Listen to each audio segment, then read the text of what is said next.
You know what time it is. You know what time it is. How firm thy friendship. Oh, you know what time it is. Roll with them boys of the fall. You know what time it is. On the ground with a nose for the ball. You know what time it is. Blood, sweat, and them tears for this game. Leaving it all out on the field with no fear for you lames. Buckeyes by a billion. We in the building with over 100,000. We represent from the uttermost to the public housing. If we don't play, our wide receivers got your secondary shook, so they cook them like Bobby Flay. Hey, stay out of my way and trust me, cause I know it's OH. Somebody please give this brother an IO. Come on. What up, Buckeye Nation? Welcome to the Buckeye Boyz, where we talk about college football with real fans. I'm Devin. That's Mello. And boy, do we have a show for you today. Before I give you some little hints about what we're going to talk about, Mello, I first got to check on you, my dude. It's been a minute. How you been? Man, I'm good. I think I froze, though. You froze. Oh, you unfroze. You're good. You're good. Yeah, I'm good, man. Can't complain. You know, just hanging. Yeah, for sure, what about man. yourself, man? Yeah, dude, just went on a little mini vacation. I just got back today, went to Tampa and hung out on the beach. I may or may not have went to the casino. I cannot confirm or deny that, but you know what I mean? If I go to the casino, man, I mean, I ain't going to lose more than $200. If I lose $200, I'm out. You know what I mean? Gone out of there. And that may or may not have happened. So nothing too positive to talk about there, but it was a nice break, man. Needed a break, dude. A lot going on with the business, a lot going on with the YouTube channel, with all this Ohio State stuff, a lot of personal things. You guys ain't trying to hear my sob story. You want to hear some positive things. And that is what we have for you. But first, man, you guys got to do something for us, man. Please hit that like button on both channels, man. Scoop and the Buckeye Boyz. We're streaming on both channels, so we can see both chats right now. There's some people on the Buckeye Boyz channel with the Z, and there's some people on the Scoop channel. We appreciate both of you guys, man. If you could hit that subscribe button as well. If you're watching us on Scoop and have never checked out our Buckeye Boyz channel, go over there and check that out as well and hit subscribe for us over there if you could, man. We got a loaded week coming up. I haven't even told Mello yet, but we got a couple 2027 recruits coming on here. Eli Johnson will be on Monday. He is a safety out of Texas who the Buckeyes are interested in. He's been on the show before, Mello. We interviewed him before, but the dude is a dog. He's going to be one of them 5-star safety types that the Buckeyes are after. But to get into it today, man, I just want to start off the show. I just got to do it this way, right? So let's do this. Because we want to argue back and forth who has the best, program for getting players ready for the NFL and all that. Everybody, let's just watch this for a second together. Here we go. He'll get the ball and start the second half. Antonio Gibson, number 4, back deep. And this ball's coming out. There's your speed depth. There it goes. Oh, there he goes.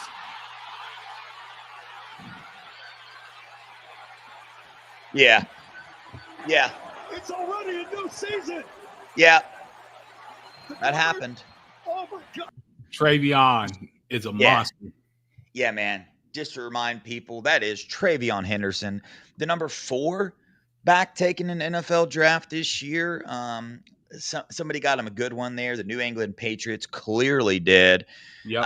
Man, we called for that a lot, but put Trey back there, kickoff returns, dude. Let's see what he can do with his quickness and stuff, dude. But again, man, these Buckeyes that just went into the draft, they are already getting blown up, man. Emeka Egbuka, Josh Simmons, Travion Henderson, like a lot of good things going. Been doing his thing. Yeah, Jack Sawyer has as well.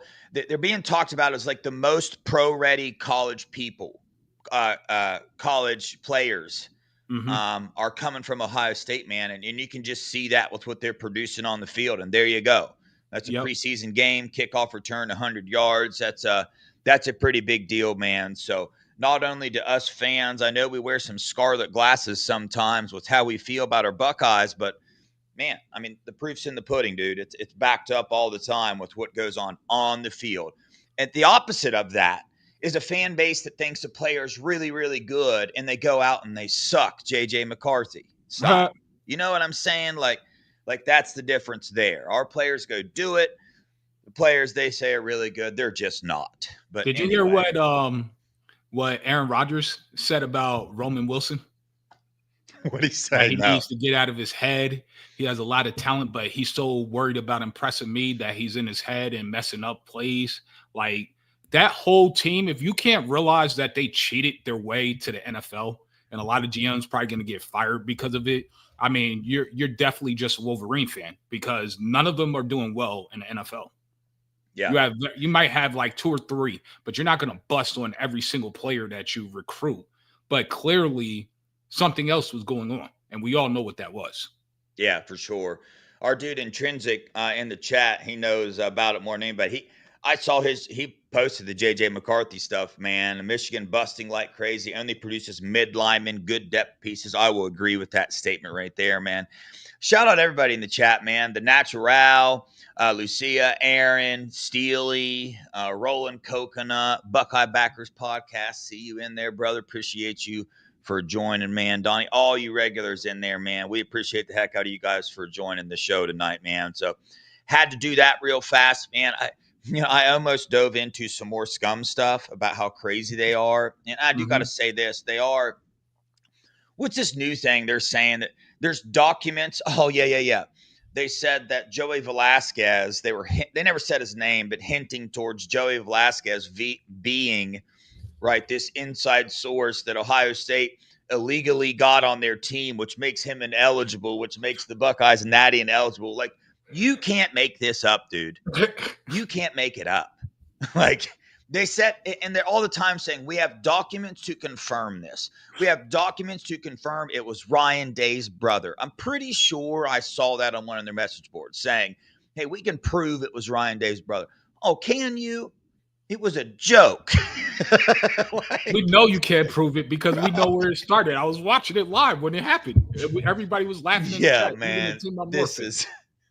They're so great, desperate. Man. That just shows you that the hammer's coming. Is not going to be little Fisher Price hammer. It's going to be probably bigger than a sledge. It's on its way. And when it comes, make sure you guys tell all your Team Up North fans, make sure they don't forget about it. Yeah. And I think Travion Henderson now officially has more yards in the NFL than Blake Corum does. Blake got a 1-year head start. So right. There you go, man. We're going to have to get Intrinsic back on here and clown on these guys a little bit more because somebody's got to keep them in check, dude. Like somebody, and who better to be than their arch rival? You know what I mean? Right. We'll keep you in check. We'll keep you honest. But let's get down to it, man. Buckeyes, dude, Ryan Day.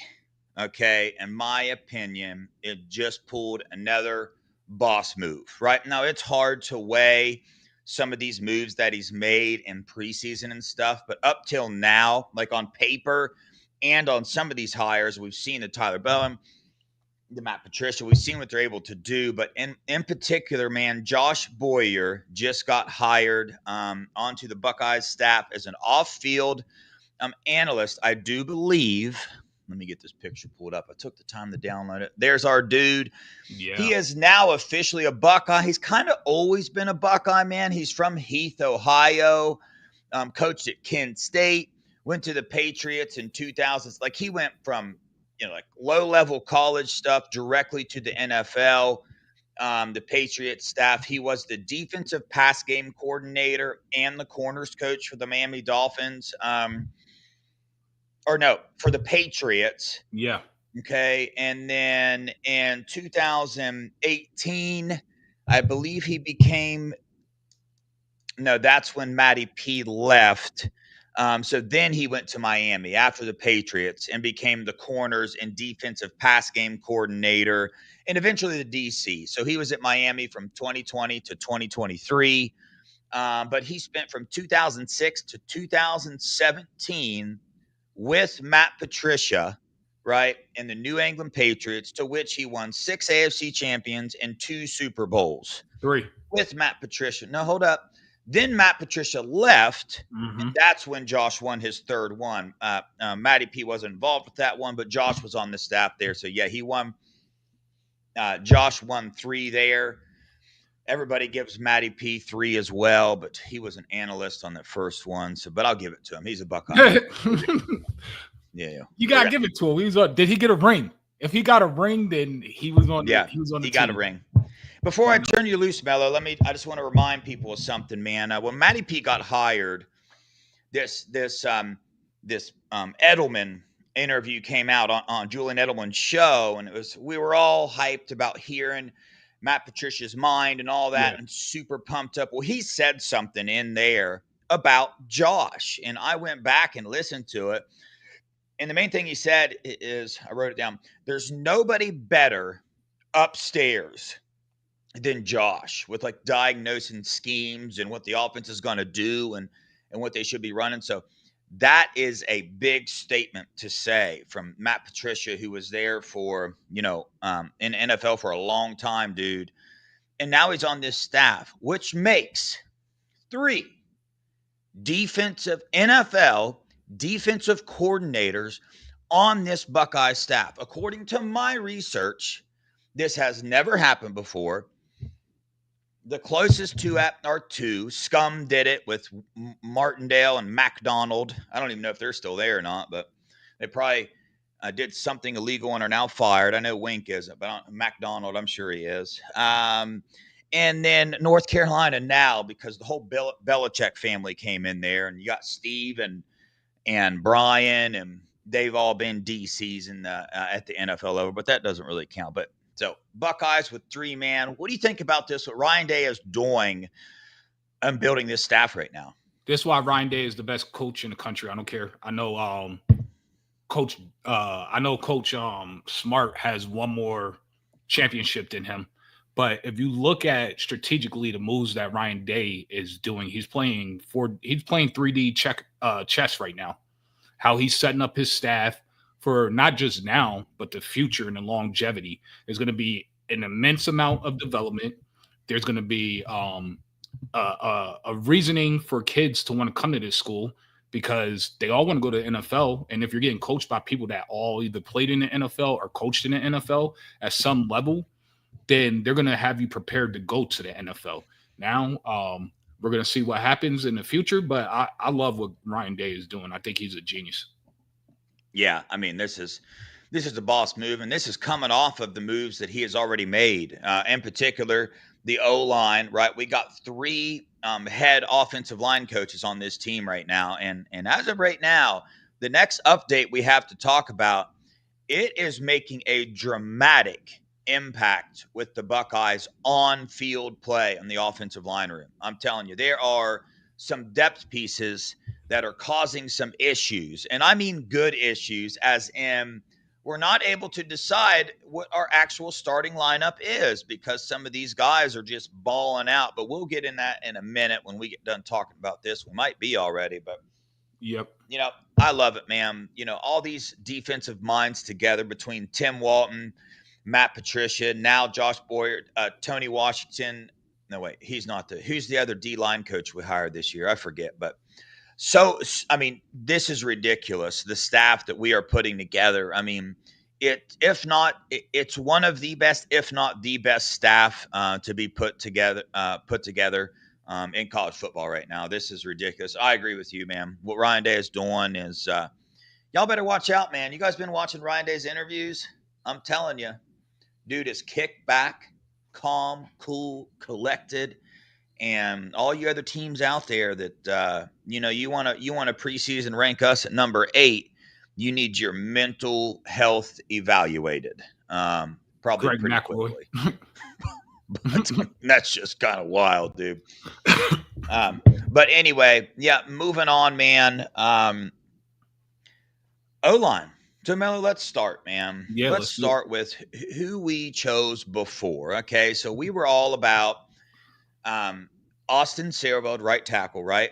Yep. Tegra Shabola, right guard. Carson Hinsman, center. Luke, right, at left guard. And then Ethan Onion at left tackle. Well, so the only difference I had was I had Austin at somebody else at right guard. I think I had Austin at right guard and Phillip Daniels at right tackle. I think that's Yeah. the one he did. You might have, because Yeah. I mean, we did a video probably a month ago telling people about Philip Daniels, because the intel I was getting in the offseason is that, yo, dude, Philip Daniels is out to take somebody's starting job, and he's Yep. doing it on the field. Like we said this a month ago, and this past week has been closed practices and all that, and that's what's happening, man. Philip Daniels is absolutely showing up and showing out.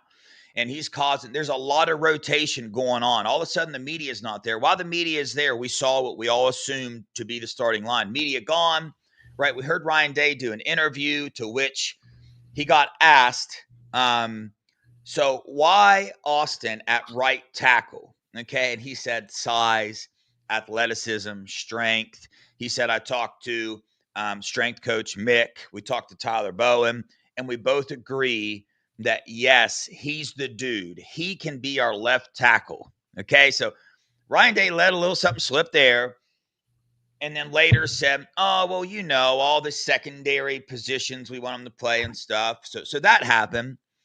And then we find out that as the Buckeyes have been going through this past week of practice, that in fact, Austin Sareveld has been taking several snaps at left tackle. So has Philip Daniels, and so has Ethan Anianwa. So the main thing that I heard about this past week of practices on the offensive line is that Philip Daniels is balling out, man. And it's causing the coaches to try to switch some things up and see what the best option would be. I will say this, man. A lot of people are taking this as a downgrade on Ethan, man. I'm not at all. The dude's balling out. Right. The issue is right now is a lot of other people are balling out like a little bit more than he is. Austin Sareveld, for one. So, and also Ethan Anianwa, his whole career has been at right tackle. He spent one season at left tackle, high school, right tackle. Rice from 22 to 23, he had 23 starts at right tackle. Okay. And then his last year there, he switched to left tackle. But I mean, the dude had 341 snaps. He had 1 sack and 2 pressures, Ethan. So this is not downgrading Ethan. I don't know why everybody is taking it like that. The intel I'm getting is it just because these other guys are just stepping it up to his level of him just being a straight dog. Now, I don't know that this is going to be, I just assumed like that startup line was kind of solidified. You know what I mean? Yeah. I did. And, you know, it still could be. That could be the starting lineup for offensive line. But as of right now, man, things are getting shaken up because our depth is stepping up in such a big way. What do you got? Man, I think it's great news. I mean, it's exactly what we said. Joe Moore award-winning O-line. That's what's going to happen this year. Carson Hensman is winning the Remington. They're 10 deep, legit. They have 10 starters on this O-line, and we've been saying it all off season that they have 10 starters on this O-line. And it's proving right now to where this is the best problem you can have, that everybody's so good is like, who do we start? You always want those types of problems as a coach, right? Because it's just the little things is what's going to separate everybody else. But you know, if something happened like last season, that guy could step in, or that guy could step in, or we can move this guy here and that guy there because they're all ready. And I salute to Coach Day adapting and learning from last year's injuries, that he hired 3 O-line coaches. One that is a run game coordinator that's going to be immense in helping Coach Hart game plan for the season and call plays in terms of running plays, because we already know Coach Hart, he was calling them the passing plays and coming up with the passing concepts during that playoff run. So, you know, his passing concepts are in the bag. They're golden. So I'm just very excited about this O-line. And what does that mean for the D-line? That means the D-line been facing the best O-line all offseason. Iron sharpens iron. So like me and Dev been saying the whole time, don't worry about this D-line. They're going to be elite. And then you have Jake Butt, who is a phenomenal telecaster that came for a Big Ten Media Day talking about the floor, not the ceiling, the floor for the D-line. And mind you, Edric Houston wasn't even playing or practicing. It's top 5 without Edric Houston. Top 5. So that should tell you, stop tripping about the D-line. And LJ can actually coach and recruit, I guess, right? Yeah, dude. I guess he can, man. Hold on, I'm saying, did you just send me? What did you email me from? Well, that's the my daughter said. Yeah, but I was gonna pull it up, but I can't find It's it. But just a anyway, link. If you open it, there's a picture in it. But yeah, it's not popping up. We'll hit all it right, up we'll figure it another out later. show, man. Real fast. The natural wants to know how Tegra is doing. So previously, about a month ago, the update I got in particular was Philip Daniels was pressing Tegra for that right guard position. Okay, well, since then, I've heard nothing but good things about Tegra and what he's doing. We both know that he's got the physical attributes to be the best guard on the team. Like physically, he's just Yeah. dominant. Okay, so I'm hearing some good things there. But dude, just imagine, dude, like imagine the pressure that is being put on these offensive linemen right now to step up. And why is that happening? Because of the depth, man. And I think the depth is getting better. Matter of fact, I know the depth is getting better. Why? Because of these offensive line coaches that are able to spend time with the backups and the starters every practice, dude. Like Charlie Dickey can sit there, pick one of these depth players out in the practice and just hound and hound and hound, and they're getting better. Like every one of our offensive linemen are getting one-on-one attention every practice from head offensive line coaches, not analysts, not people Right. that want to get into coaching and stuff, guys that have been doing this for years. This is their livelihood. This is what they do, So, Give me one I mean, second, Dev. yeah, you're good. It's absolutely phenomenal, man. And again, don't take this as a negative. Please, chat. Don't be those fans, man, that go out and say, oh my God, what about Ethan now? This isn't a good sign. No, dude, Ethan is a dog. I promise you, man. But we got a new starting quarterback, okay? Left tackle, going to protect. That's the most important part, to protect our brand new starting quarterback, right? Well, Austin Saravel, look at all the experience he got last year at the playbook and all that. So the coaches are going to put the best options that they think on the field. I fully expect, Ethan Onianwa to be one of the tackles. And to be quite honest with you, even after hearing these things, like I still expect him to be the left tackle, I think. But this threw a little bit of a wrench in my idea of how this offensive line was going to end up, but a good wrench, because these guys are stepping up from behind and doing things. Even the transfer from West Virginia, I'm hearing good things. I mean, it's going to take a minute to acclimate to Ohio State level type of football, but man, all these guys, dude, even Javon McFadden, Jake Cook, Carter Lowe, these freshmen coming in, dude, like, Yeah. I'm starting to get excited about our offensive line. Thank you, Coach Day, for making the right hires. And, thank you, Coach Trott, for your, recruiting these guys in. You may not have got the numbers we needed, but the people that you did get, looks like they're going to be contributors on this team, man. So nothing but good things, man. And I'm excited about it, dude. So I heard the Buckeyes scrimmage today. Isn't that correct? Didn't they go out there and scrimmage today? Sounds about right to me. Yeah. No intel on that yet. Okay, but we'll get there. But a little bit of talking points from the previous week that they were out there on the field, man. Again, let me tell you this name that's about to get brought up again. CJ Donaldson, the running back from West Virginia, man. I watched his interview. Love his attitude. Sonic and Knuckles. He's the Knuckles. He's cool with it. He's 227 pounds, 6'2".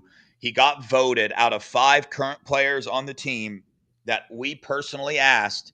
They all said he's the last person that they want to tackle. He's got previous experience at wide receiver, and he's catching up, man. He had to acclimate into the Buckeyes way of life. The black stripe came off. And this past practice, when things are getting a little bit more intense, he's showing up a little bit more each time. So CJ Donaldson is somebody to get excited about. James Peoples as well, right? We want to talk about losing Travion Henderson and Quinshaw Junkins, and you can't replace those guys, okay? You're not going to replace them, so let's just scratch that. But you can bring in 2 or 3 backs that are going to make us not miss Travion and Quinshaw that much. And that's what I predict. I don't think we're not going to have a game where we think, man, if we would have had Trey and Q, we would have easily won. I Yeah. don't think we will. I think James Peoples is an absolute lightning bolt, and that's being proven. His speed has been questioned a couple times, but what I'm hearing in practice is the opposite of that. He's breaking long runs and breaking away from people, and we have some fast defenders. We have a faster defense than we had last year, and he's Yep. breaking away. And CJ Donaldson, he's that bruiser, bro. He, every time he touches the ball, he's going to get you 2 or 3 yards, no matter what, because he's huge. But Mello, any thoughts on that? Absolutely. Another thing Jake Butt said, if you get the chance, watch the Big Ten Media Day. Ohio State is about 50 minutes, 58 minutes. But if I didn't even watch that, by the way. I don't even know what you're talking about. It's but good. I'm going to go watch it. They went there. You know how they do the camp tours, the fall camp tour. They just went to Ohio State. It's pretty good. Jake Butt flat out called CJ Donaldson. He said that's Carlos Hyde. A little. Oh, dang. He slimmed down, and we all know what Carlos Hyde was to Ohio State. That was a guy. So you got Carlos Hyde and you got James People. The reason I'm not worried about the run game, I think our O-line is significantly better than our O-line was last year. So I feel like there's going to be more room and more holes to run through and more running lanes. And then with how we're passing the ball, you can't stack the box, because if you stack the box, we're going to kill you over the top. It is just a matter of time. We're going to destroy you over the top. So you're kind of in a conundrum, and that's what I love about this team, and that's why I think this team has the chance to go back-to-back if they stay healthy. I predict we do go back-to-back if we're healthy. I still think we're the most talented team. I believe we're the best and most well-coached team in America, and I think we have the hungriest players in America. You see the interviews, and we always ask them, do they get after it compared to other places? And everybody's reaction, if you go back and look at all our interviews, they're all like, oh, yeah, it's different there. So, I mean, coming off a natty with a bunch of young, talented players and a lot of pieces that have come back and had some kind of significant role throughout the playoff run, I mean, we're in a great position as a fan base. I'm telling you, this is like Mika likes to say, dynasty mode is loading right now. Yeah. When you add Max Clare to the roster, JJ Smith's second year on this team, Carnell Tate. Those are NFL receivers. JJ Smith, Carnell Tate, Brandon Ennis, Mylan Graham. But 3 of those, JJ, Carnell, and Brandon Ennis could go to the NFL right now and make a roster. Like that's what you're dealing with. So, and then you got to deal with Max Clare as well. And then your boy, Jelani Thurman's big old body down there in the red zone. Good luck, man. The other thing, man, I don't know how else to say this other than to say it. I'm not going to go down the list of why I'm saying this or where I'm getting this or something, but Julian Sands, the starting quarterback. I think that's done. I think it's over with. That's not a knock on Lincoln whatsoever. I've always said the dude, can play quarterback here, but man, that's what Ryan Day does. This time last year, we were in the same boat with Devin Brown and Will Howard. And then after the Natty, Ryan Day gets interviewed and says, yeah, man, I knew the first week of fall camp that Will Howard was a starter. Okay. So I think that's what we're dealing with here. I will tell you this. There are, if you're the beat, like if you're like a media, guys, I think those guys are privileged to some information that they're not allowed to share. Same with the players, man. You heard JJ Smith going out and saying, like, there's certain things that the Buckeyes don't want out for whatever reason. And whatever system Ryan Day has implemented that we don't like, I don't care. Keep doing it. If you don't want to say that, it's Julian saying right now, then please, by all means, don't say it. Like whatever you got going on is working. I think it's more of a cultural thing for him to do that. You always want competition. Like, man, if there's one thing we know about this Buckeye team is that, man, they really press competition. Like they want the starters to be on their toes that job might be lost. Because just think about it. It's very simple. If you're at your job and your assistant starts doing a better job than you, you're either going to buckle and fall, or you're going to step your game up and become more productive. Like, so it makes sense to structure your team like this. I don't even know why I went that route. Oh, I just started talking about Julian Sane, didn't I? So your thoughts there, man. Oh yeah, we know Julian is starting. Yeah. He gives the best chance. He has the best arm talent. He could move enough and he can manipulate the pocket enough that he'll be okay. And the O-line is so strong that he's gonna have time. He's gonna have time in the pocket, and they're gonna play call it up for him. And in terms of the competition, yes, you're absolutely right. That's something else Jake Butt hit on. He said the competition, having these freshmen go against these veterans. You have like Mylan Graham going against Jermaine Matthews and Davidson Igbinosun and Quincy Porter. And then you have Devin Sanchez lining up against JJ. He said it's forcing those young players to develop quicker and faster. So it's iron sharpening iron. Oh, and that's my daughter, by the way, you guys. I appreciate you guys for voting. She made it to the next round. If you guys can continue to vote, it's one free vote a day. If you click the vote and you have Facebook, it goes towards scholarship money for her and to be on the cover of Sports Illustrated. Right now, she is currently 6 in this round. So we're trying to get her number 1. So Buckeye Nation, Buckeye Scoop family, BBZ family, if you guys go out there and just vote once a day, it would be awesome. We appreciate it. Yeah, check it out. We're not going to try. We're going to do it. There's enough people in this chat watching this show. You see it right here. Go look for it right now.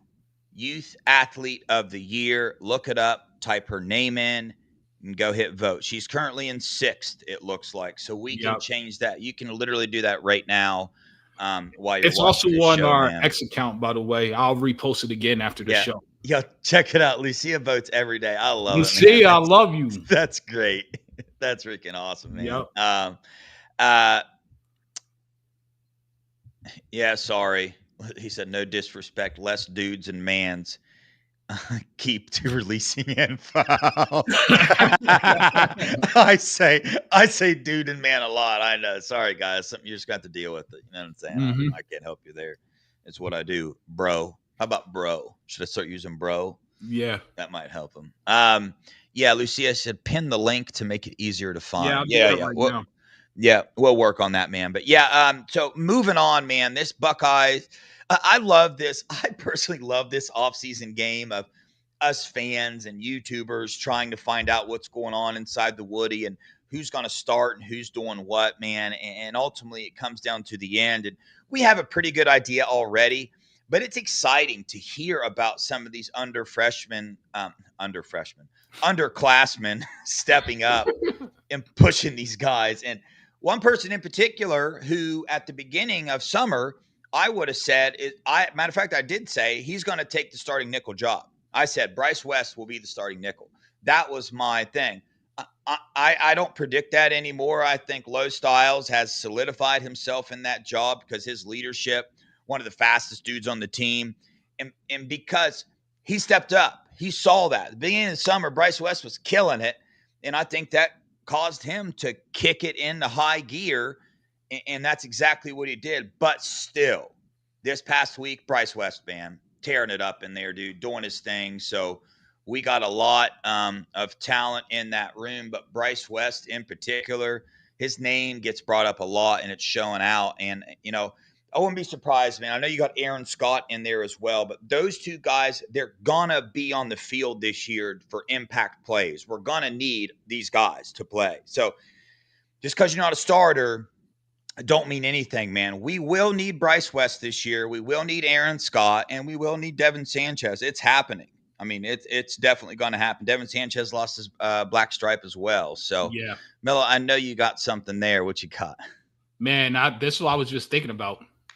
Matty Patricia's been using Caleb Downs a lot at nickel and playing Jalen McClain and Malik Hartford at the safety spots. So I'm wondering how much of that do we see? And do we see that against Texas? Or will he have Caleb Downs in his normal spot? Because I think Texas their two best receivers, obviously Ryan Ringo on the outside. So you're not going to have Devin. You're not going to have Caleb covering him, but they have a slot receiver that is ridiculously good. Like he's like a Mecca, right? He's not as good as a Mecca, but just like a drop off from him. So I could see them maybe using him in the coverage skills and showing off that part of his game to lock down that slot receiver. And then you have your other safeties still up top that could cover the tight ends out the backfield and the running backs as well. So yeah. I'm interested to see what the Texas game plan is going to be, but I think it's going to be legit. I think it's going to be fiery. I still think Devin Sanchez is going to be playing a lot. It's just now it's a little switched in my mind once they started using Caleb Downs as a nickel. I'm like, oh, that's different. Yeah. I didn't expect to see that. Yeah. I 100% expect our defensive philosophy to be way different than when we just played Texas in the Cotton Bowl, in particular because Quinn Ewers is no longer the quarterback, right? Mm-hmm. What's the dude's name? Archie Manning. Archie Manning. He's supposed to be the best college football player. J.J. Smith's the best college football player, FYI. Yep. But Arch Manning and his legs. Everybody keeps talking about his legs. His legs. Well, he tried that once, got his dome rocked, didn't come back in. But anyway, I think they're going to plan for that a little more. And I think we're going to see Caleb Downs closer to the line of scrimmage in that game in particular, and probably this year. Why? Because of the hype and how good Jalen McClain and Hartford are doing back there. Like, we have people that we trust to go back there and do it. So let's put our smartest defensive player at the line of scrimmage. That's where he can make the biggest impact on the game. You know what I mean? That's just where he can. And I think we got to step up in our secondary this year. I think with Jermaine Matthews playing full time, Devin Sanchez is a backup, Aaron Scott, Bryce West, I think our secondary will be better this year than last year. Therefore, more trust on the back end. We can afford to take Caleb Downs, move him closer to the line of scrimmage. And plus, we got all that film last year to watch of when Caleb was close to the line of scrimmage. He was just absolutely tearing crap up, dude. He was ruining plays, breaking plays up, tackling in the backfield. I mean, he tackled a tight end on his knees. Did you remember that? Yep. Drove him backwards 5 yards from his knees, bro. Yep. So, I mean, I think that's what it is. I think Matt Patricia came in and he saw the talent we have in the secondary, and he saw Caleb Downs' capacity to play any position on the dang field, which, like, seriously, he can. He knows the defense like that. He really, really does. You can put him up there and kind of be like, yo, dude, do your thing. You know, diagnose here, line of scrimmage, do your thing. And you're close to the line of scrimmage. You can communicate a lot better with your linebackers, your defensive linemen, your corners. You know what I'm saying? So we'll see how it goes. But Caleb Downs is going to be used. I like this. Caleb Downs is not only a silver bullet, but at the nickel spot, he's a 50 cal bullet. That's what that. That's what I'm saying, man. That's what I'm saying. I like that, Jay. Stu. That's a good one, Stu. Yeah, I think this is pretty good too. Knowles was running a bend, don't break defense, correct? And then come playoff time, the adjustment was made by Coach Day. That's correct. Yeah. I mean, you know, a lot more to that, but you know, we saw what happened in the first Oregon game. That was hey, let's not get so worried about there. The quarterback had a lot of time to do what he needed to do. That second game, 0 time. What was the difference? Caleb Downs' position in the defense. Caleb Downs' responsibilities on the defense allowed other defenders to make changes. I mean, I think that was because Day was always saying, man, you're not going to be able to see much of a difference, and you couldn't unless you were paying attention to Caleb Downs and what he was doing on the field. That was the biggest difference that was made. We don't win a natty without Caleb Downs, straight up. Without how we use him, we don't win a natty. Yeah, he you know, Mello, you brought this to my attention, but he was a way, and this is a mouthful to say, you know, considering the amount of love that we show Caleb Downs, but I still don't think we fully grasp the impact he had on our defense. I think he had more of an impact than we can really fathom, because to fathom it, you got to really know football and understand the decisions he was making and the things he was doing. And quite frankly, I'm still growing in that area. I can't break down defenses like that and stuff, but the more I am, the more I watch Caleb Downs play football, and it's just a thing of beauty, man. It just is. And he's still on the team. just to remind people. But we kind of went into the next update, and that was the battle between Jalen McClain and Malik Hartford. Yep.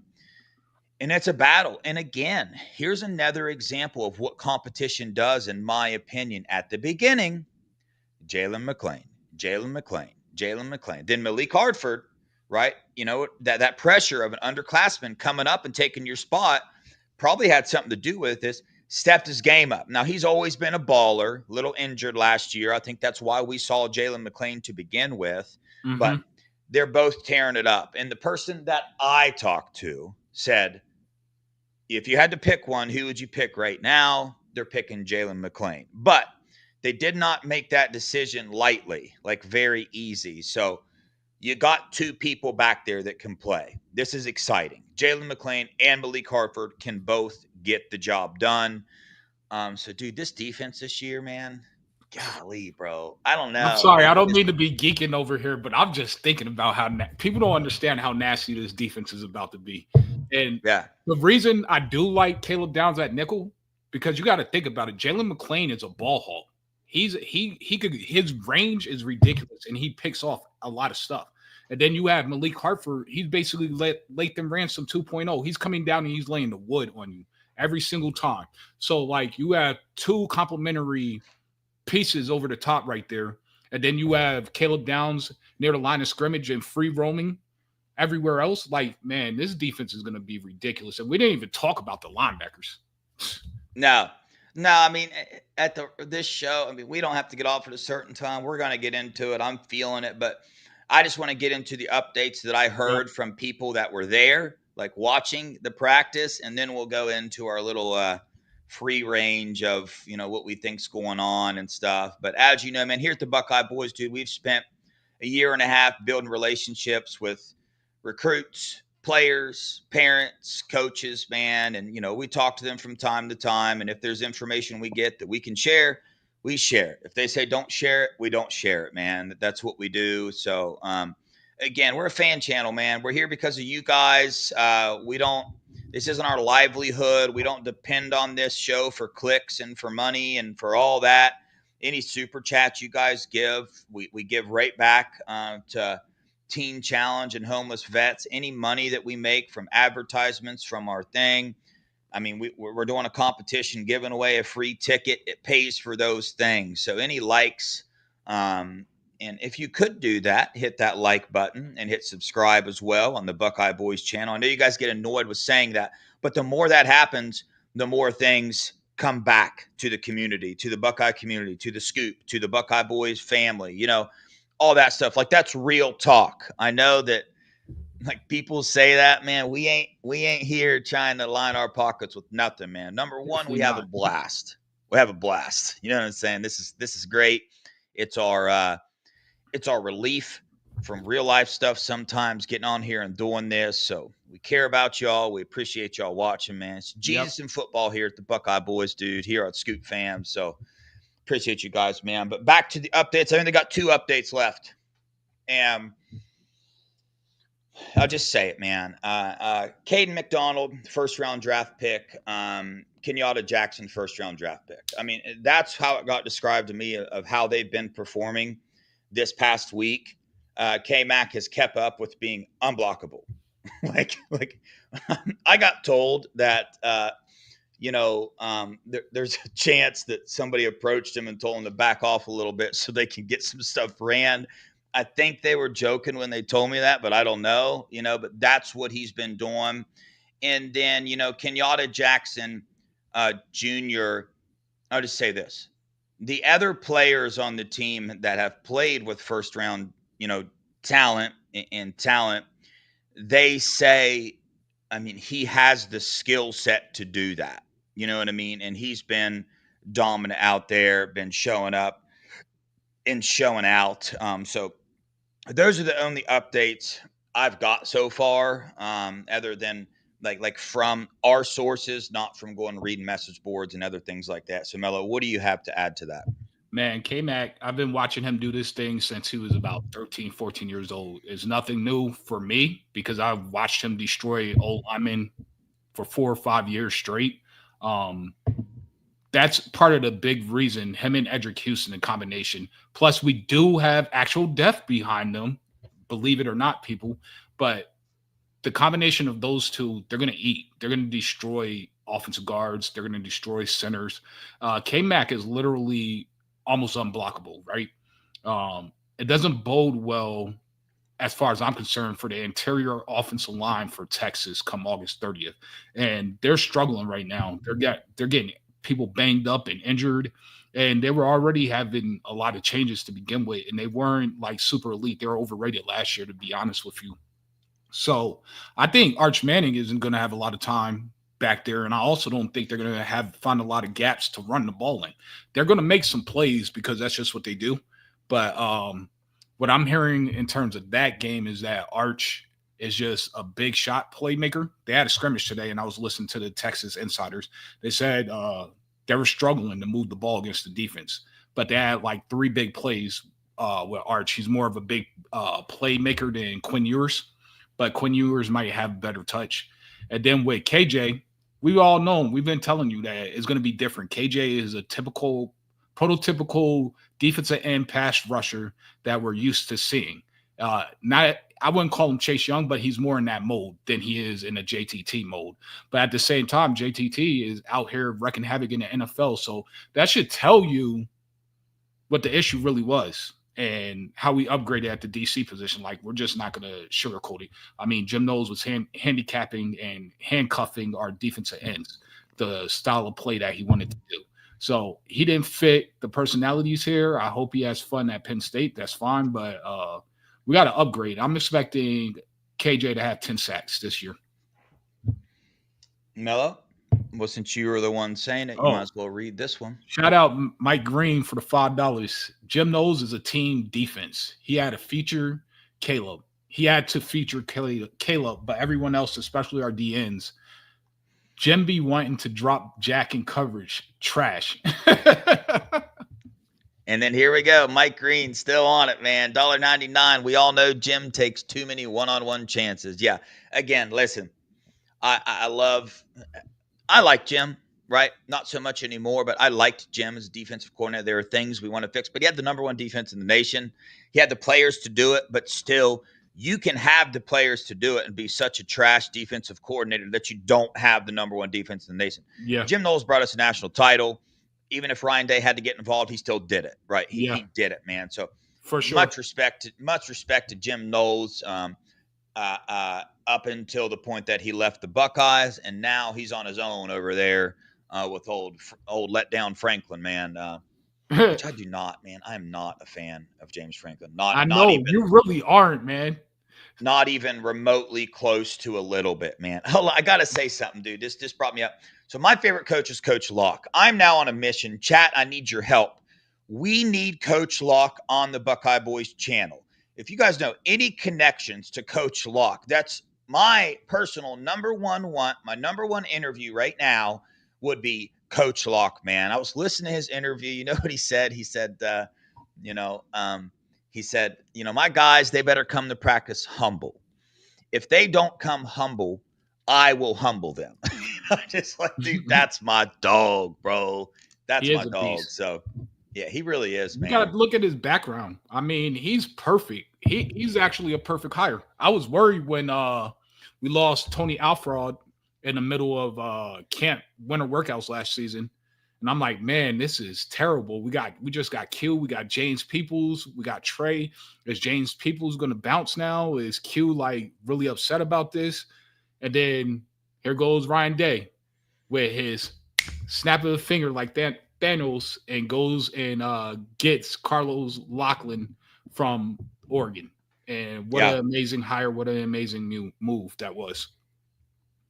I mean, listen, dude, he got it out the mud.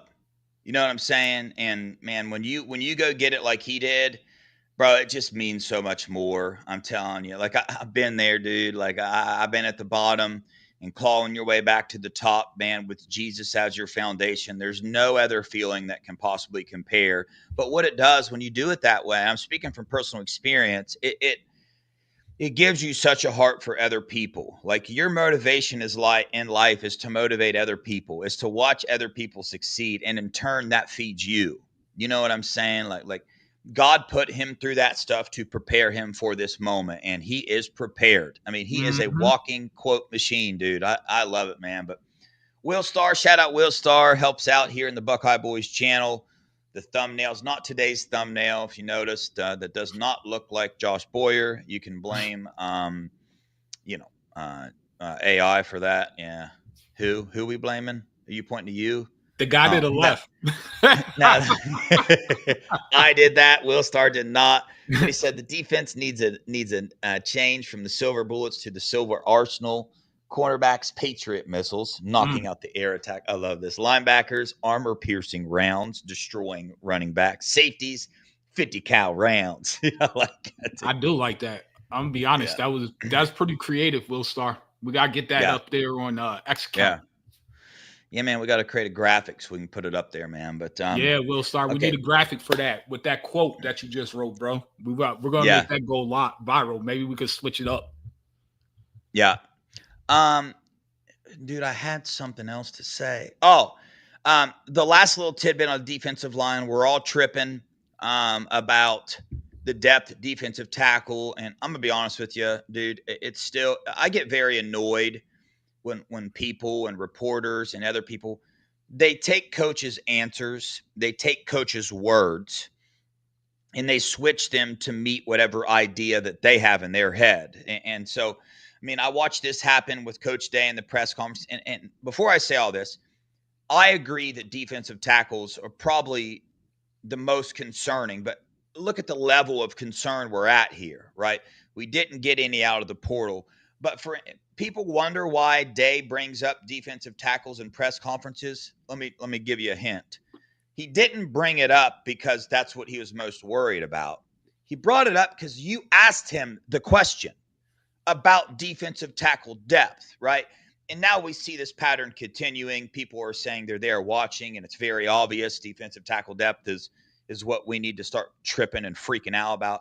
Very well could be true, right? But again, get that information from another way other than twisting what coaches are saying. And one little comment said here off to the side, people take it and let it feed their ideas. And again, I know it's a little crazy because it could be true, right? But I'm hearing players. I mean, Eric Mensah is showing up and showing out as well. Tywan Malone is another one whose name I've heard brought up. And we all know Will Smith Jr. stepping up about 300 pounds now. We got Jason Moore as well, who we saw take some first-team reps when Edric was out.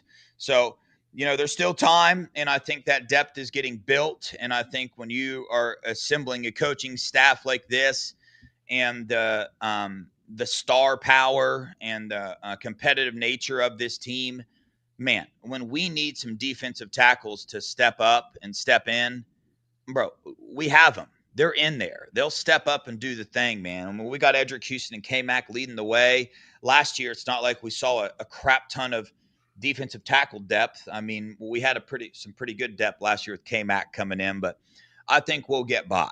I think we're going to be good, and we're not going to lose a natty because we lack defensive tackle depth. That is my take. And yes, Ed Rogers, we shall see. You are correct. Everybody can have their own opinion.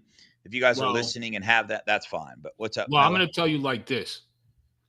Big Ten Media Day was just there. I suggest you guys go watch it because I'm going to take Jake Butt opinion over any beat reporter in Ohio State's beat. His exact words about the D line. The floor, top 5 nationally. That's the floor. Edric Houston was not practicing. They watched the entire practice. Edric Houston did not practice. His exact quote about the interior D-line, meaning the defensive tackle position, NFL guys everywhere. That was his exact quote. You go watch it. So who you going to trust, Jake Butts or Austin Ward or anybody else on the beat? And there's no disrespect to them. It's just Jake Butts' natural IQ for football is higher than all of those guys on the beat. And he flat out called the D-line top 5 as a floor and defensive tackle position, NFL players everywhere. So go take that for what you want. You don't have to believe us. We've been telling you the D-line is fine. Once they got the D in depth and help, once they kicked Edric inside, we knew the D line was going to be good. At least me and Dev did. Everybody else may not have, but I'm telling you, the D line is going to be nasty. This defense is going to be ridiculous. Yeah. I heard somebody else say that. I don't know where. I either saw it written or something, and he said top 5 in the Big Ten. Nah, he said national. Oh, he did? Oh. Yeah. Shout out to V. You know who he's talking about, right? I do. Yeah, he called me. You sent him that message on Instagram. He thought it was me, so he called me. I was like, nah, man, that was Mello. But shout out Epi. Yo, V, tell me, did I get it down? Epi, no, dang, now I forget how to say it. Epi, yeah, I forget now. I put myself on the chopping block and just failed. Satanile. Epi Satanile. Did I say that right, V? He'll let me know. Here goes Mike Green again. Locked on. Thanks for the $4.99, Mike. Appreciate you, brother. Locked on. Penn State said Matty P was a drop-off compared to Jim Knowles leaving. These channels be wilding over a Super Bowl winning DC. Yes, you are correct, man. People, I mean, here's the truth. Like, you don't have any evidence to say that. And you also, but in the same sense, we don't have evidence to say that it's not a drop-off. Now, the little evidence we do have to say it's not a drop-off is what he's doing inside the Woody right now with these players, the building relationships, the fitting the Buckeye mold of brotherhood and community and all that stuff. So instantly, everybody came out and wanted to trash Matty P, saying he wouldn't do good at college because he wouldn't be able to build relationships with these guys. Boom, we see that is a blatant, absolute lie. Now people are trashing him as a DC, saying this, and this. So I'm expecting that to be a lie as well. Bill Belichick, one of the greatest football minds to walk this earth, chose him and kept chasing him for quite some time. So I'll stand on that before I will locked on Penn State, man. Them locked on channels, it gets awful rough for them guys sometimes. I don't know what they got going on. What else is he supposed to say? He's a Penn State homer. Like, he has to validate that Jim Knowles is the best DC in college because they're hanging their hopes on that, even though Penn State never had a defensive problem to begin with. It was always their offense that they had an issue with. So it doesn't even make sense for to even listen to those guys. That guy he's low-key a clown. Yeah, man. Grandpa Jarquez Carter, yeah, for sure, dude. Dude's a dog, man. He's obsessed with the weight room, for sure. I mean, listen, Trajan Odom as well. Like, they're not. I don't want to sound like every Buckeye we bring up we're over here flipping out about. Like, I'm not flipping out saying Jarquez Carter, Trajan Odom, and Maxwell Roy are going to be first-round draft picks or even NFL players. I don't know, but up to this point in time in their career, with the physical changes they've made to their body and what they're putting on the field, they are exceeding their ranking, their 3-star ranking. You know, being able to go against some of these offensive linemen we have and compete with these other 5-star tackles that we've had, they're living up and surpassing their 3-star ranking, which, again, these rankings, you know, there's this big misnomer with rankings. There's a misnomer that, like, the difference between a 4-star and a 3-star is like NFL or no NFL. That's just not true, man. The difference between the 200th player in the country and the 1,000th player in the country is probably one camp day. One dude showed up to camp and did good. The other one showed up to camp and maybe was sick that day, or he just didn't show up to camp at all. So instead of getting ranked 200, he got ranked 1,000th. So there are levels to this, and the level is not that big. Like, there might be a top 15 or 20 recruits in the nation that kind of stand out.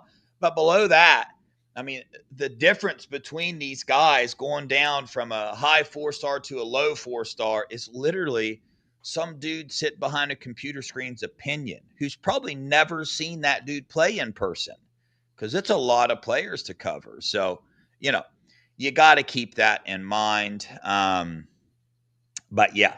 So, Mello? My only question, my last thing I want you to answer, because I already kind of gave my perspective. What are you expecting from August 30th? Like, you just give a brief synopsis. Like, what are you expecting from the defense offense against Texas? Dang. You just asked me that right live. No warm up. No chance We to can come think. back to it. So during Texas, the offense. I'm going to say one name, and it's Max Clare. Mm-hmm. I think Max Clare is going to be a pivotal part in that game because they don't have a choice but to double bracket JJ. So they don't have a choice. They're going to do that again. They had a shot to beat us in the Cotton Bowl doing that. They're going to have to do that again, right? So I think Max Clare, and ultimately I think our passing game with Max and some of our receivers is going to end up winning us that game. Texas is pretty loaded on the D-line. If you guys don't remember, they picked up 13 defensive tackles in the portal, and they signed 8 defensive tackles in their class last year. I'm, being, exaggerating when I say those numbers, but they're not far off. They picked up a lot of defensive tackles. But Yeah, they did. And then for our defense, I think Matty P and these linebackers are going to absolutely tear these dudes apart. And their game plan is not going to go like they think. It's Sarkisian. Yeah. So it's Sark. So I could see him trotting down the field their first drive and scoring. Maybe. I could see that. But I'm curious to see what the identity of this Buckeye team is, right? Because not last year, but the year before, second half team all day long, right? Yeah. And that's kind of big, the stigma of Ryan Day and his coaching career, second half team. Why don't we come out doing that? Well, let me tell you something. That got changed in the playoffs. Russ, something switched. We were no longer a second half team. We are a first drive team, and we scored on the first drive, and we dominated on defense the first drive, right? So we'll just see, man. I think we need to show up for that noon game. Us Buckeye fans, we need to make that. We need any advantage we can get. I believe Texas lost their right tackle for the season, so that's another hump that they're going to have to try to overcome. They lost 12 players to the NFL. Yep. We lost 13. 14. Well, 14. 13 got drafted. 14 made it to the league, so we lost 14 players. Yeah, we lost 14. They lost 12. So if you're thinking there's any difference there with having to reload or bring other players in, there's not. Okay. And they just had another tackle till they get hurt during their scrimmage. Really? Yep. Yeah. So, I think Arch Manning, we're going to have to keep an eye on him. I think this defense will emphasize his legs more than anything personally. Because I think that Matty P is going to trust our corners in one-on-one coverage. Don't they have, who is it? Ryan Wingo? Ryan Ringo is a dope. He's a dude. Yeah, for sure. Yeah, we'll see what he's able to do, if he's going to make an impact. I don't keep up with him on that level to know how big of an impact he's going to make. I don't even know. Is he a freshman, sophomore? What is He's it? a sophomore now. And then they have Sophomore a slot receiver that's a dude too. Yeah. That's their main two weapons right there. Yeah. And then they got Jamie French, but I heard he's down the depth chart. So if he went there and he's down the depth chart, he would have never seen the field over at Ohio State. No, it's not. Dang, dude.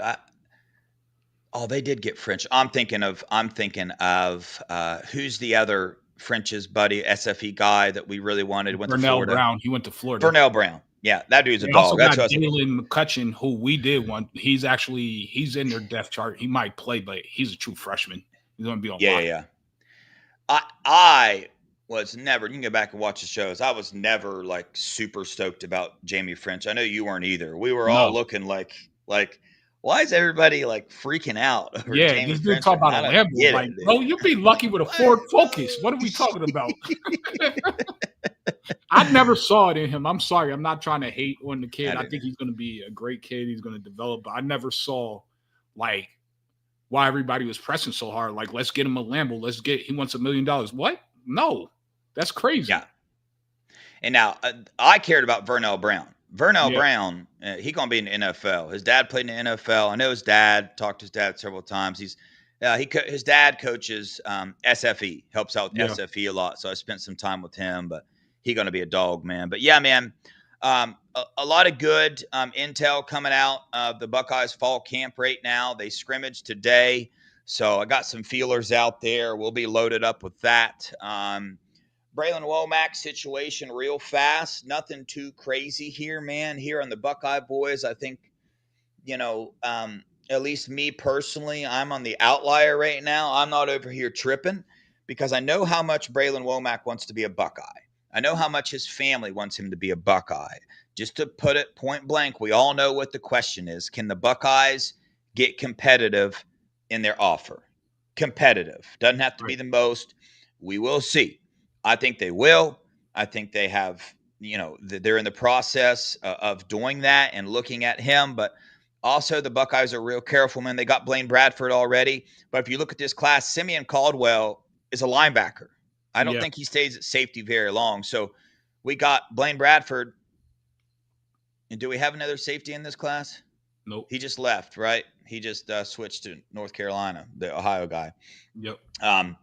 But yeah, we need another wide receiver. We need another safety. We will see. I know that Braylon Womack fits the Buckeyes beautifully.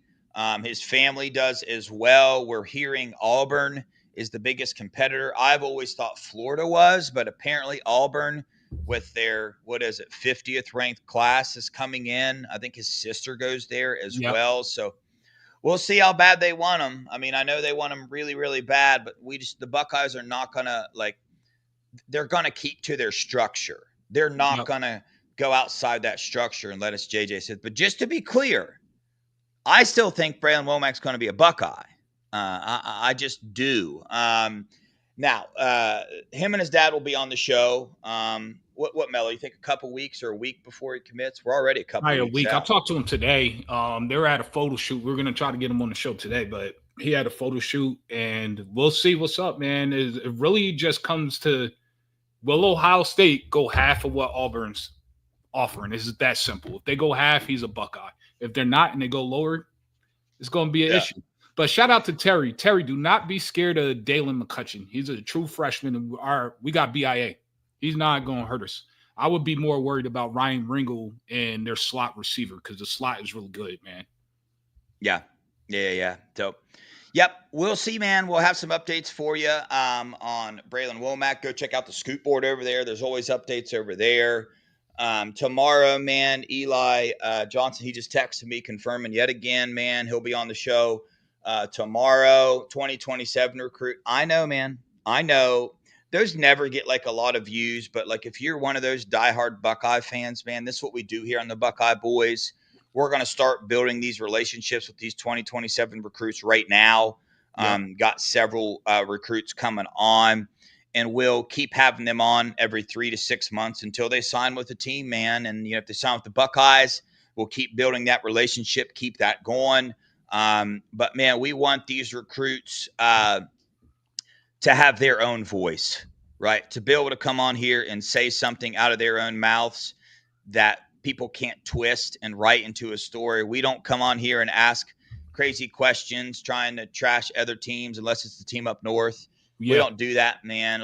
We get to know these recruits, start with how they got into football and stuff. We might do that with Eli Johnson. We already did it with him once, but we might just start from the beginning with him again to get it fresh on your guys' mind. But you're going to want to pay attention to Eli Johnson. The Buckeyes are one of his top teams already. They're really after him out of Texas. He's 6'3", 200 pounds. The dude is I think he's going to be the top safety in the class, and he's going to be a 5-star before it's all said and done. That's my opinion. Yeah. But we'll see.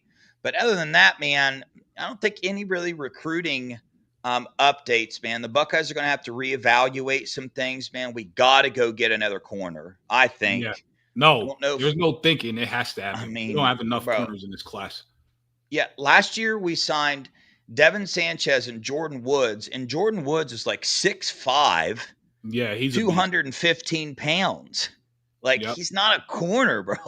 But it depends on the fluidity of his hips. He can play corner, especially if you go look at Georgia's roster, right? They got 2 wide receivers that are 1'6'4", the other one's 6'5". Then their tight ends, they have a 6'5" tight end, 6'6", and a 6'8" tight end. So you kind of starting to need a little more length at the corner position now against some of these teams. So there's always a spot for them as long as they have fluidity in their hips and they're pretty fast. And that kid is fast. He's from Georgia. Seeing him play in high school, he's a good kid. Once he develops, man, he could be a beast. Yeah. Yeah, the thing is that, man, when you look at this corner room, right, for the next 2 years, I mean, we're solid as can be. We're solid with depth. But like when we're talking this class right here, we're talking about what team are we going to field 2 to 3 years from now. Right. And that's hard to wrap our minds around. But so many things can change in between there at the transfer portal and next year's recruiting class and retaining some of these players we think might leave. Jermaine Matthews, we retain him. Look at that. That's another year that we can make up for not getting somebody in the recruiting class. So there's so many options for teams anymore. All I know is, to be honest with you, as hard as it is to sit here and say, if we don't sign another corner this class, I trust the Buckeyes with that decision. I do, but that's a really hard thing to say because in our minds, it's like we're looking at the class. We looked at last year's class. It's like, man, we need to get some people in this room. Now, the corners that we have signed, I mean, Devin Sanchez, check. Jordan Thomas, freaking check, dude. They're going to be ballers, but we need some depth. So, you know, I don't get caught up in that too awful much, but we are a recruiting show, so we'll talk about it. But ultimately, man, I trust this coaching staff. You might think we need a defensive end. I think we do. We just picked up 2 in the portal, though. You know, so you know, out of all these position groups, you got corner and defensive end that I think if we're going to go circle back around that, do that, maybe another offensive lineman. You know what I'm saying? But we'll reevaluate some in-state talent, maybe circle back around on Danny Odom and stuff, even though that's not going on right now. There's been really no talk with Danny, who signed with Nebraska. But that could change, man. Whatever. Jay Stu. Yeah. I'm gonna be honest. I think everything you said, I agree with. They have to in my opinion, they have to lock down Braylon Womack. And you have to keep Blaine Bradford in this class and not let him flip to LSU. His brother goes to LSU. His high school's in Baton Rouge, literally right where LSU is. So, like, they have to get they're going to have to get kind of artistic or creative with how they're going to do this, but they have to lock them down. They have to. Because if you lose those 2 and then you don't get another corner, the BIA might go away. And I mean, for me, I know their whole thing is we're going to retain the players, right? And it's proven to work. So I'm not sitting here trying to disagree with what they're doing. They don't want kids from high school coming in and being the highest paid in their position group in their room because it will disrupt the culture. We all know that. But, however, it's in the long run, it's actually cheaper to get the kid out of high school if you know they're going to be legit. It's not like O-line. These are skill position players. So it's easier to get them out of high school where you're guaranteed to have them for 3 years than to go in the portal and maybe have them for 2 or 1 year. And you're going to be paying a premium price, even more money for that 1 or 2 years for a proven player than you would for a kid coming straight out of high school. So that's where I'm at with it. For me, I think you need to mix it up a little bit. If you got the number 1 and the number 2 safety, those people, go ahead, give them the money. For Braylon Womack, you do not have to be the highest paid NIL offer. You do not at Ohio State. You absolutely do not. So you have to factor in that point, and you go get them and you lock them down, and then you could miss and match and go in the portal the next year and then worry about retaining players as the season comes on. And plus now NIL collectors is legal. They wrote it all into one. But we all know that the foundation was the gold standard of NIL foundations. So lean back on Cardell Jones, lean back on those guys to go ahead and develop money and use that money for the retention. But you got to get some of these kids out of high school. You can't let everybody walk. You let Deuce Gerald's walk, but I understand. I know what Deuce Gerald's was offered just from the team up north. We were never going to offer him that. And that's understandable. Yeah. But with Braylon Womack, you don't have to do a Deuce Gerald. You need to just give him a fair offer. He wants to be a Buckeye. His family loves Columbus. They want to be Buckeyes. But you cannot be that far off that where you're at right now from the last time I talked to him and think that kid's just going to choose here. Yeah. You know, I mean, you said a lot of really good, valuable opinions there. And this is a conversation that could go on for days, right? There are several things I agree on. And I will tell you, in all the situations leading up to this and recruiting with spend the money, don't spend the money on the high school kid, portal, not portal, whatever it is, I've always trusted.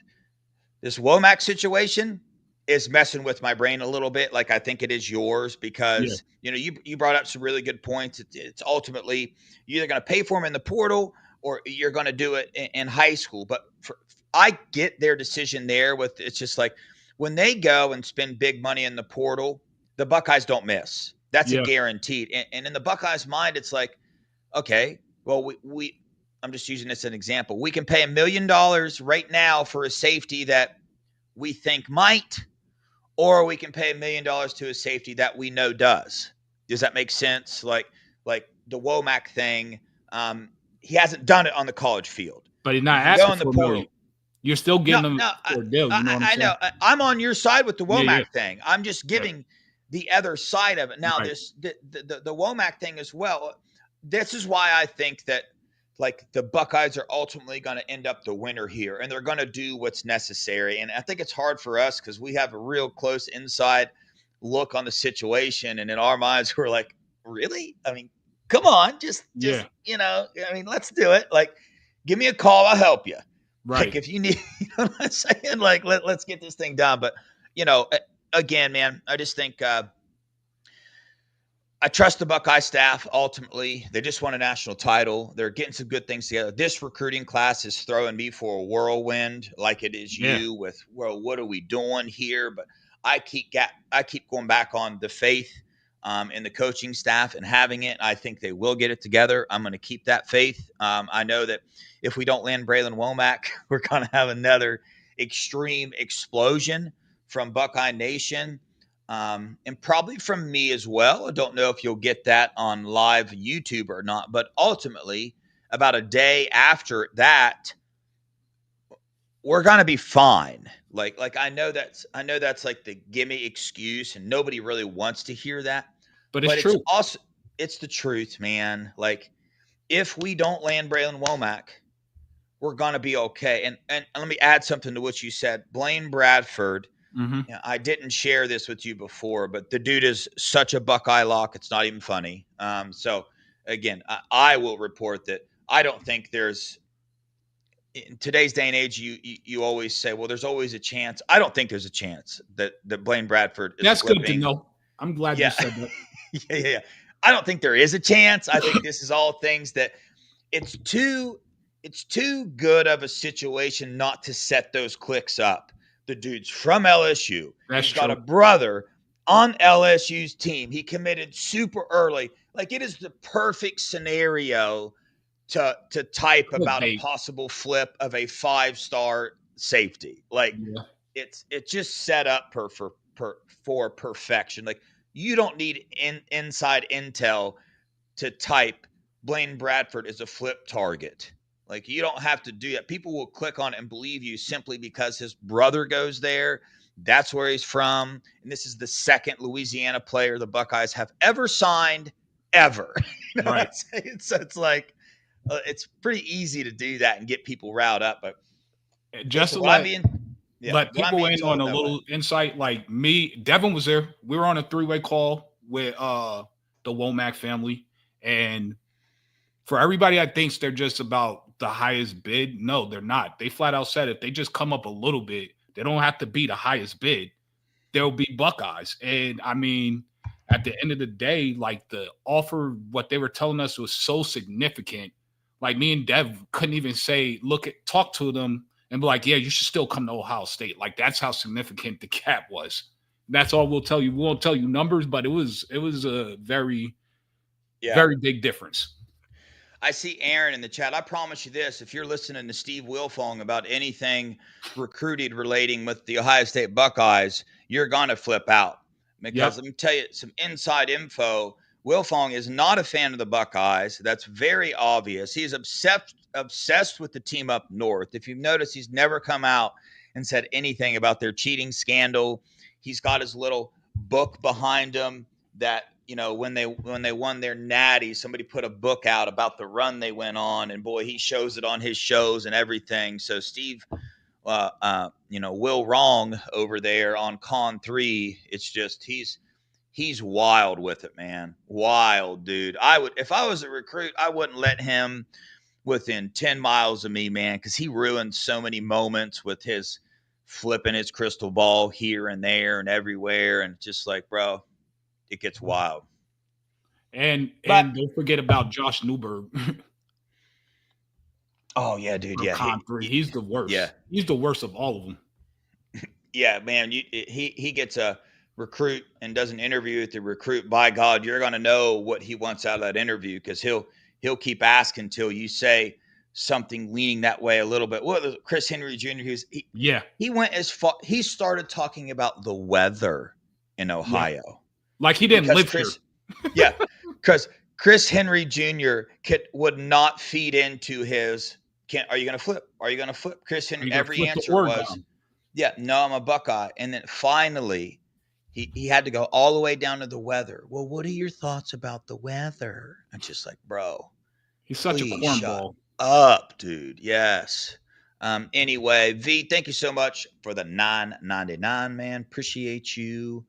I think I missed that one earlier. Didn't you just have this one pulled up, Mello? Yeah, you didn't read it. Mike Green, shout out for the $1.99. Mello, LSU just had a running back arrested. Culture isn't good. Yes, the culture isn't good, but the paychecks are for these kids. A lot of these kids are getting so much money, it's life-changing. And then you have to realize what they're playing in. They're playing football. You're only one hit away from never playing again. So these kids are looking at that. And then some kids aren't as privileged as others in terms of financial security with their families. So you have to balance all of that. So it's very hard. For instance, say Deuce Gerald's, the team up north, was offering $1.4 million over 3 years. I'm not saying that's what they're doing. Maybe they did, maybe they didn't. And we're only offering like $500,000 over three years. How can you tell them not to take the 1.4? Yeah, I agree. That's hard. That's literal situations that kids are going through right now. Is, man, I just don't know. I don't know that I would tell my kid no if you got a school offering $1 million a year and a school offering $200,000 a year, man. $1 million, that big of a difference. I mean, that's already life changing. If you don't make it to the NFL and you're smart with your money, that'll change your life forever already. Yep. And you didn't have to bust your butt and kill your body for 10 years in the NFL to get it. You know what I'm saying? Right. Now, different level of life-changing money, but still life-changing money. If Absolutely. You go from surviving off of $50,000 a year, your whole family is surviving off $50,000 a year, and a team is offering you $500,000 a year, and another team's offering you $100,000 a year, what are you going to do? You know what I mean? Hey, they do not like me saying, man, John, then get off the damn show, bro. Don't watch, please. Stop watching. Anyway, I let the chat get to me. I can't do that. John, I'm sorry, man. Keep watching. I don't want you to go anywhere, man. All right, man. Thanks, man. Anyway, Mello. Shout out Jeffrey McDowell for the $5. At Mike G, the culture starts with the head coach. LSU's a clown show. Absolutely. I think their head coach is the most overrated head coach in college football. I'm just going to tell you, I don't rate Brian Kelly. I don't care what he did at Notre Dame. He said he was leaving Notre Dame to go to LSU because he's going to have the financial backing. He hasn't done squat at LSU. His first year was pretty decent. Ever since then, he's been piss poor, underperforming.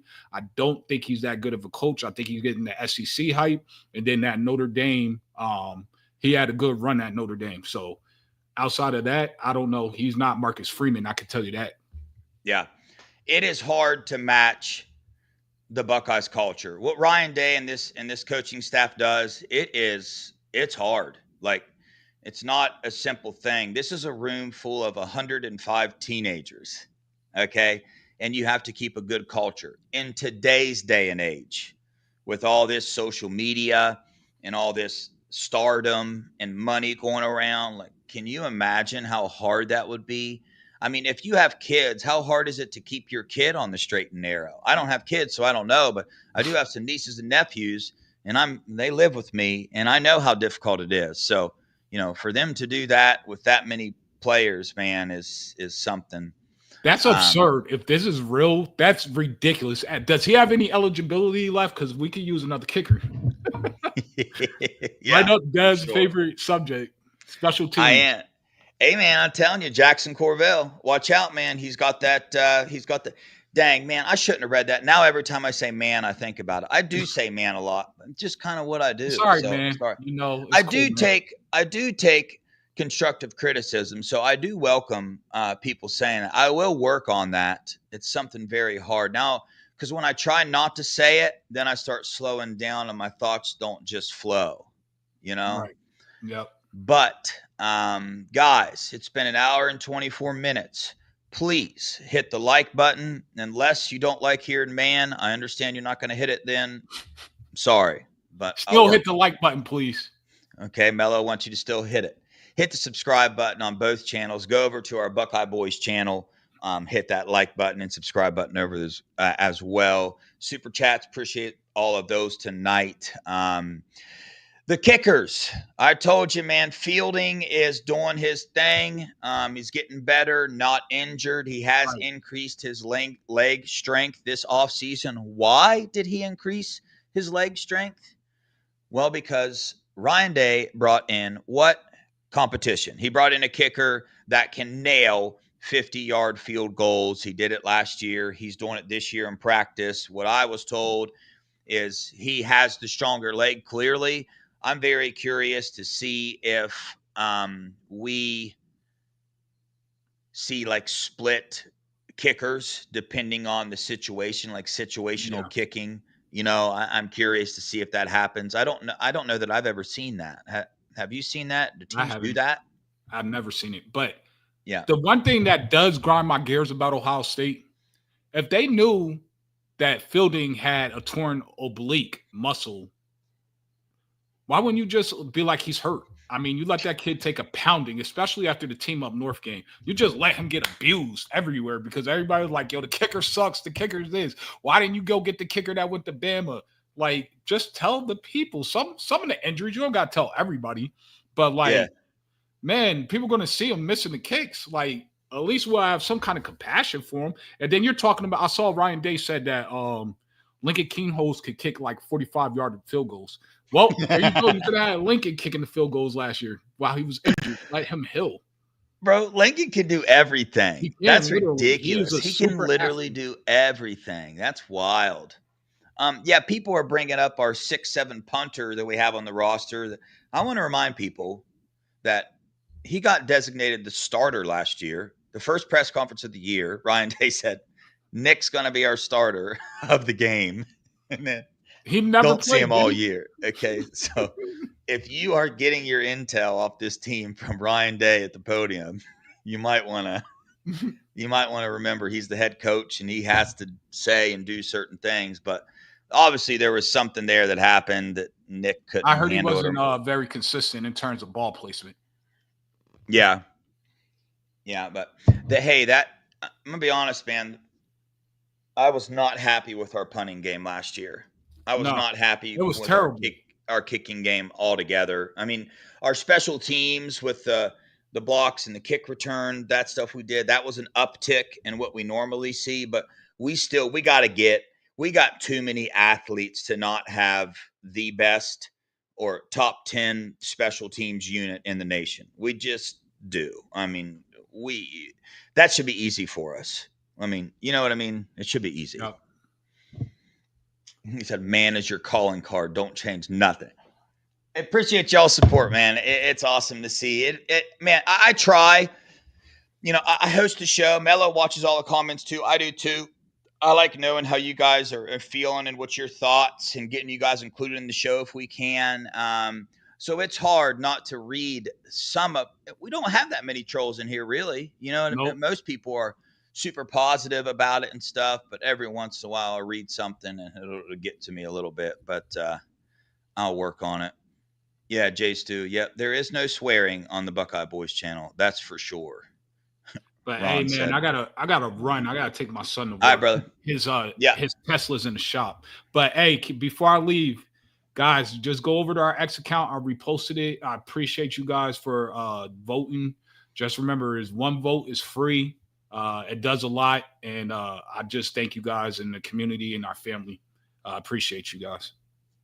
Yeah, we appreciate all you guys. Go vote for that. Hit that like button. Hit that subscribe button.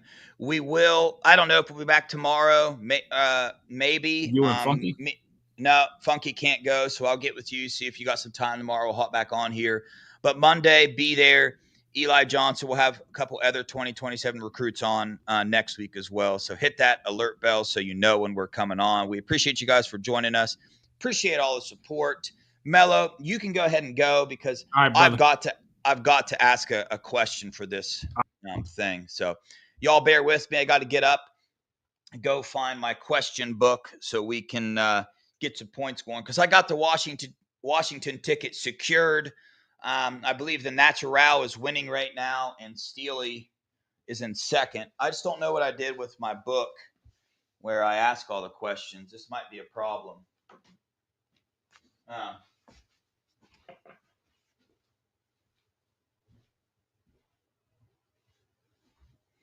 All right, I can't find it, so I'm gonna Google the question. You guys can't use Google though, so sorry the show is taking so long. But if you want a chance to win a Washington ticket, stay around, answer this question right, you'll get a point, and it'll go towards the tally. Whoever has the most 2 weeks before the Washington game, we're going to shut this down, and whoever's winning gets that ticket. If you cannot go, you have to cover your flight and your stay there and all that stuff.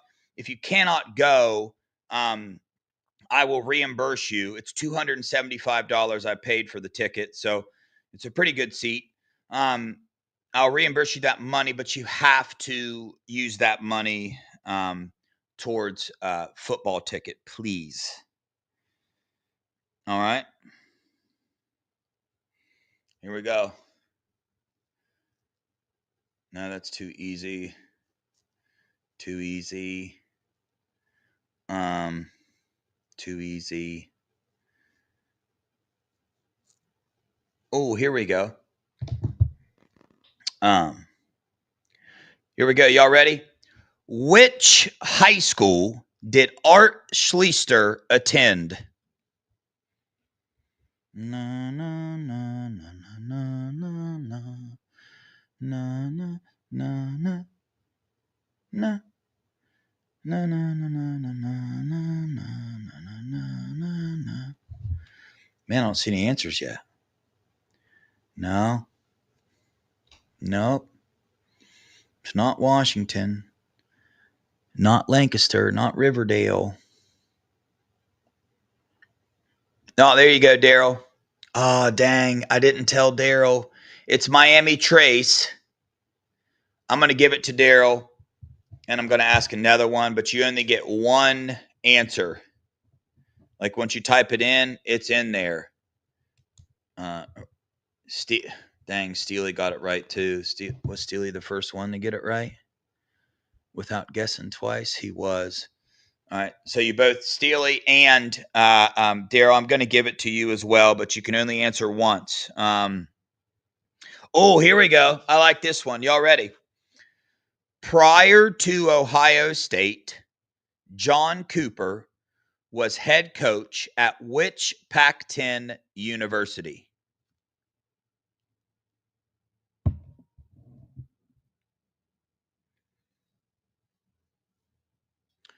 Which Pac-10 university? Will Star got it. Nicely done. Nicely done. So I'm writing these down. I will tell you this. The Natural had 15 points and Steely had 12. So Steely now has 13. The Natural is leading with 15. Will Star, I don't know how much you have. I kept track of the scores in my book, which is not here. I'm going to go ahead and blame my nephew for grabbing my book and taking it somewhere. I don't know that happened. But, hey, super long show. Appreciate you guys for sticking it out 2 weeks before the Washington game. I will announce the winner. So this upcoming week, man, I will ask every question I ask this week starting on Monday will be worth 5 points. It will be worth 5 points. So Monday through Thursday, every night, 7:10, I'm going to ask at least one question. So it's an opportunity for those that are lower to come back up and possibly be in the running, or for those in the lead to take over and secure your ticket. So every point this upcoming week will be worth 5. Appreciate you guys for watching. Appreciate your support. On that note, Appreciate you guys. Love you guys. Go Buckeyes. OH.